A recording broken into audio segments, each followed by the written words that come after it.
Kung makikita nyo, basang-basa po ang kanyang balahibo kasi umulan po kanina ng bigla. Kung maaari lamang, hindi namin talaga pinapaligo sa ulan ang mga kambing namin kasi iniiwasan namin na magkasakit sila. Prevention is better than cure.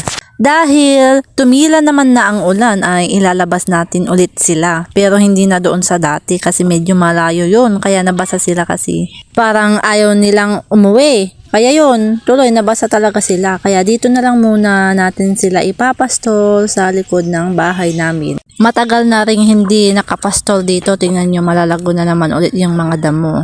Isang linggo na siguro, mahigit, na hindi kami nagpastol dito. Kumakain siya ng bayabas. O, diba? May mga damo din. Pero hindi nila paborito yung damo na yan. Ang problema lang, maarte din. Gusto yung damo na nandoon sa kabilang lote. Kung mapapansin nyo, tumitingin siya sa paligid. Ayaw niya talaga dito. Huwag nyo pong kalimutan na mag-subscribe. Thank you po.